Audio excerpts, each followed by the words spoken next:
What if I told you that one of the most beautiful love poems ever written contains secrets that could transform how you understand both English and human relationships? Hidden within the ancient words of Psalm 45 lies a masterpiece that bridges 3,000 years of human emotion, using language so powerful that it has inspired countless writers, poets, and lovers throughout history. Today, we're going to unlock not just the meaning behind these incredible verses, but also discover how this biblical text can dramatically improve your English vocabulary, sentence structure, and emotional expression. By the end of this journey, you'll understand why this psalm has been called the ultimate wedding song, and how its poetic techniques can elevate your own English communication to royal levels. Picture this scene. A skilled poet sits with his quill, his heart racing with inspiration as beautiful words literally stir within him. He's about to recite what he calls a lovely poem about the king, comparing his own tongue to the pen of a masterful writer. This opening verse immediately establishes something crucial for English learners: the power of metaphorical language. When we say beautiful words stir my heart, we're using a physical action to describe an emotional response. This technique, called personification, makes abstract concepts tangible and memorable. Notice how the poet doesn't simply say, "I'm inspired." Instead, he creates a vivid image of words moving inside him, creating movement and life. The phrase, "my tongue is like the pen of a skillful poet," uses a simile to show how speaking and writing are connected arts. This teaches us that in English, comparing one thing to another using like or as creates powerful imagery that helps listeners visualize and remember our message. The word recite here means to speak aloud from memory, showing us how oral tradition preserved these beautiful expressions long before they were written down. The description, "you are the most handsome of all," might seem simple, but it demonstrates superlative construction in English, using most plus an adjective to show the highest degree. However, the real magic happens in the next phrase, "gracious words stream from your lips." Here, words are compared to flowing water, suggesting they're continuous, natural, and life-giving. The verb stream creates movement and abundance. This isn't just talking, it's an overflow of wisdom and kindness. When the text says God Himself has blessed you forever, we see how English uses reflexive pronouns like himself for emphasis.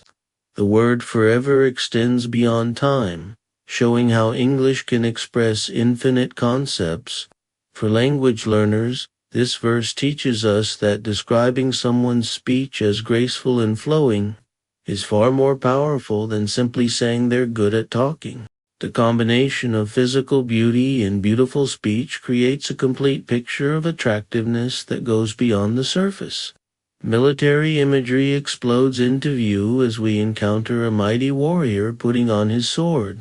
The exclamation, "O mighty warrior," uses the vocative case, directly addressing someone with reverence and respect. This O construction appears throughout English literature and formal speech, adding dignity and power to our words. The adjectives, glorious and majestic, aren't just descriptions, they're emotional responses that create awe in the listener.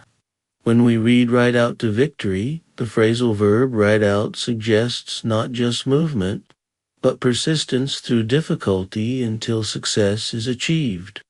The list defending truth, humility, and justice shows how English uses parallel structure. Three nouns that work together to create a complete picture of noble character. The phrase "O inspiring deeds" combines all wonder and reverence with inspiring, motivating others, showing how compound adjectives in English can pack complex meanings into just two words. This teaches English learners that action words combined with noble qualities create compelling descriptions that move people emotionally. Sharp arrows piercing enemies' hearts creates a visceral image that every listener can understand, regardless of their native language. The word piercing is particularly effective because it suggests both physical penetration and emotional impact. When nations fall beneath your feet, we see how English uses spatial metaphors to show power relationships. Being beneath someone shows submission and defeat. This verse teaches us that in English, physical descriptions often carry emotional and social meanings. The progressive aspect or piercing shows ongoing action, while fall represents completed action, creating a dynamic scene where victory unfolds before our eyes. For English learners, this demonstrates how mixing continuous and simple aspects can create dramatic tension and movement in storytelling. The word nations instead of just enemies expands the scope from personal conflict to international significance, showing how vocabulary choices can magnify the importance of what we're describing. Divine authority reaches its peak when the psalm declares your throne, O God, endures forever and ever. The repetition of forever and ever isn't redundancy, it's intensification, a common English technique for emphasis. A scepter of justice combines the symbol of royal power scepter with the concept of fairness justice, showing how English often links concrete objects with abstract principles. The verb endures suggests not just lasting, but surviving through challenges and opposition. This word choice is more powerful than simply saying lasts because it implies strength and permanence against adversity. The direct address, O God, elevates the entire psalm from human praise to divine worship, showing how English can shift between different levels of formality and reverence within the same text. For language learners, this verse demonstrates how English builds authority through repetition, symbolic language, and carefully chosen verbs that carry emotional weight beyond their basic meanings. Love and hatred stand in perfect opposition, as we learn that this king loves justice and hates evil. This parallel construction using opposite emotions creates balance and shows moral clarity. The word therefore introduces a logical consequence. Because the king has these qualities, God responds with blessing. Anointed means officially chosen and blessed, often with oil poured on someone's head as a sign of special selection. The phrase pouring out the oil of joy creates a beautiful image, where happiness becomes something tangible that can be poured like liquid. The comparison, more than on anyone else, uses English's comparative structure to show exceptional treatment. For English learners, this verse teaches how contrast words like love and hate can define character more clearly than positive descriptions alone. The cause and effect relationship shown by therefore demonstrates how English connects ideas logically, while the metaphor of joy as oil shows how abstract emotions can be described through concrete images. Luxury surrounds us as myrrh, aloes, and cassia perfume royal robes, and ivory palaces echo with stringed music. These aren't just random expensive items, each carries significance. Myrrh was used for burial, aloes for healing, and cassia for celebration, suggesting this king embodies death, life, and joy. Perfume your robes uses perfume as a verb, showing how English can transform nouns into action words. The phrase ivory palaces combines a precious material with grand architecture, creating an image of ultimate luxury. When the music of strings entertains you, we see how English uses collective nouns music with specific descriptions of strings to create precise yet poetic images. The verb entertains suggests more than just background music. It implies active engagement and pleasure. For English learners, this verse demonstrates how lists of concrete objects can build atmosphere, while showing how the same word can function as different parts of speech depending on context. Royal women surround the king as king's daughters are among your noble women, showing international alliances through marriage and friendship. The possessive construction king's daughters plural possessive shows multiple kings contributing their daughters to this royal court. At the king's right side stands the queen, and in ancient culture, the right side represented honor and favor. Her jewelry comes from Ophir, a legendary place known for the finest gold, meaning her ornaments aren't just expensive, they're the absolute best available. The word noble describes both birth, rank, and character quality, showing how English often allows words to carry multiple meanings simultaneously. The verb stand suggests permanence and dignity. She's not sitting casually, but maintaining a formal, honored position. For English learners, this verse shows how English uses positional language, right side, among, to indicate social relationships, and how proper nouns like Ophir can carry historical and cultural significance that adds depth to simple descriptions. Direct address shifts the focus as the psalm speaks to a royal daughter, telling her to take to heart what I say. The phrase take to heart means to seriously consider and internalize, using the heart as the center of deep thinking and feeling. The instruction to forget your people and your family far away sounds harsh, but represents the ancient marriage custom where a woman joined her husband's family completely. The word far away emphasizes both physical and emotional distance from her former life. This isn't cruelty, it's preparation for complete commitment to her new role and relationship. The imperative mood, listen, take, forget, creates urgency and importance, showing how English uses command forms to emphasize critical information. For English learners, this demonstrates how cultural context affects meaning, and how imperative sentences can express care and guidance, not just orders. The phrase royal daughter shows how English combines titles with family relationships to indicate both status and personal connection. Beauty becomes the bridge to honor as your royal husband delights in your beauty. Honor him, for he is your Lord.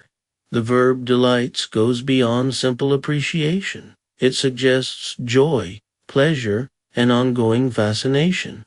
The semicolon connects to related but separate thoughts, showing how English uses punctuation to link ideas while maintaining their independence. The command to honor him uses a verb that means to show respect, reverence, and recognition of worth. The explanation, for he is your Lord, provides the reason for this honor. It's based on relationship and position, not arbitrary command. The possessive, your royal husband and your Lord, shows the personal nature of this relationship. It's not distant authority, but intimate connection. For English learners, this verse demonstrates how English balances mutual appreciation. He delights in her beauty with structured relationships. She honors his position. And how explanatory phrases introduced by for provide logical reasons for actions or attitudes. Wealth and influence flow toward the queen, as the princess of Tyre will shower you with gifts and the wealthy will beg your favor. Tyre was an ancient trading center famous for commerce and wealth, so a princess from there represents international economic power.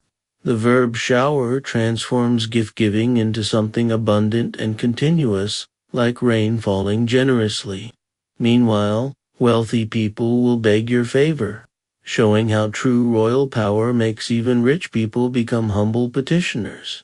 The word favor means approval, support, and beneficial attention, something money can't buy but everyone desires. The future tense will shower, will beg, creates anticipation and certainty about coming prosperity. For English learners, this verse shows how English uses weather metaphors shower to describe human actions, how geographical references Tyre can indicate specific qualities, and how the word beg creates a powerful reversal where wealthy people become suppliants to someone with true authority and influence. Bridal beauty reaches its crescendo as the bride, a princess, looks glorious in her golden gown. The appositive phrase, a princess, provides additional information about the bride, showing her royal status. The verb looks here means appears or seems, but carries the sense of visual impact and impression. Glorious suggests not just beauty, but something that reflects divine radiance and honor.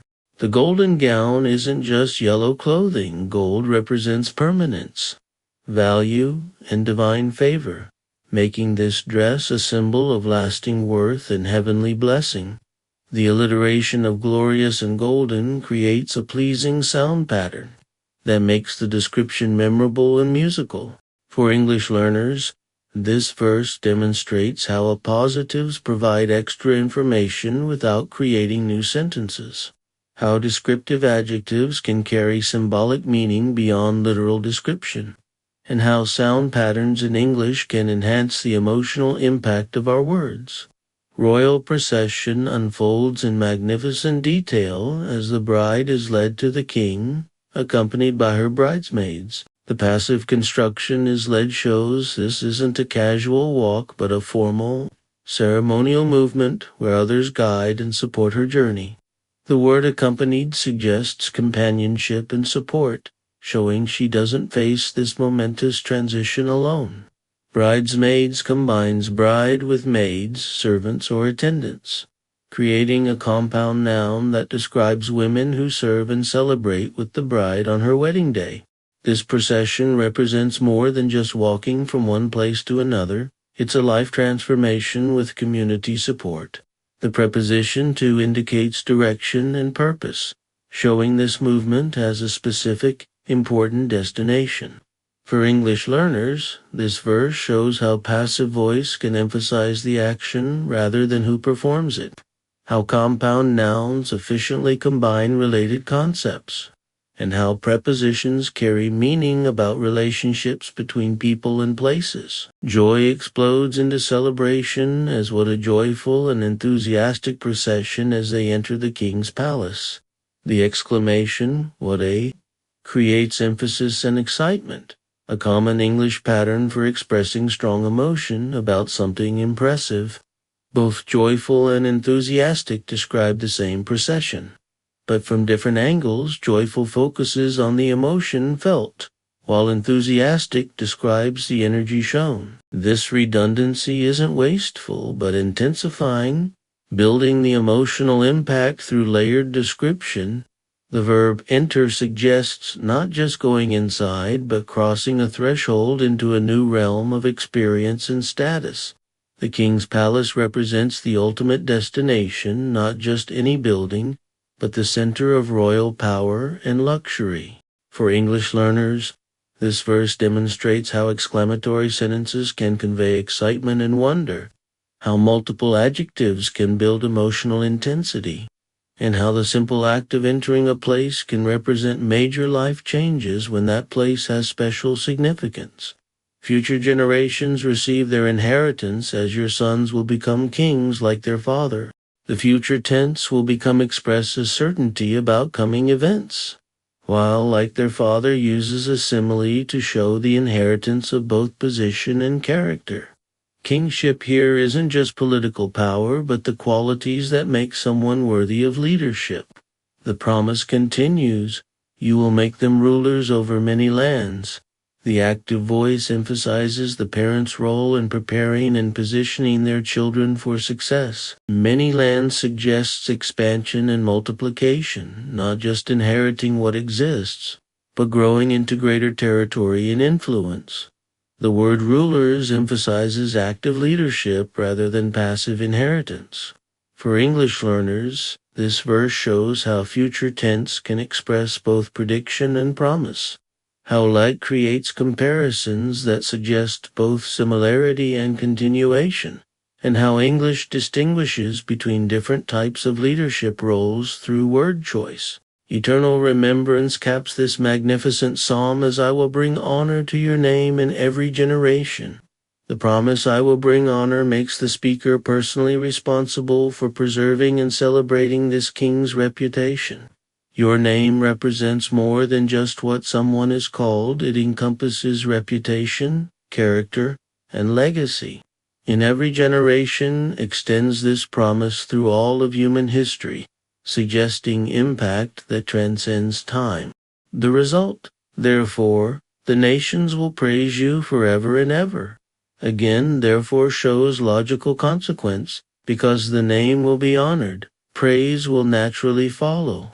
The nations indicates global recognition, while forever and ever reinforces eternal duration through emphatic repetition. For English learners, this conclusion demonstrates how promises can create emotional bonds, how names carry meaning beyond simple identification, and how the most powerful English often combines personal commitment with universal scope. Through Psalm 45, we've discovered that learning English through biblical texts offers something unique, language that combines everyday vocabulary with elevated expression, practical grammar with poetic beauty, and personal emotion with universal themes. These verses have taught us about metaphors that make abstract concepts concrete, parallel structures that create memorable patterns, and vocabulary choices that carry both literal and symbolic meaning. More importantly, we've seen how English can express the full range of human experience, from intimate love to royal power, from personal transformation to eternal legacy. The next time you encounter challenging English texts, remember the techniques we've explored today. Look for the metaphors that make difficult concepts clear. Notice the parallel structures that create rhythm and emphasis, and pay attention to how vocabulary choices shape emotional impact. Your English journey, like the royal procession in this psalm, is leading you toward greater understanding, expression, and connection with others who share this beautiful, complex language.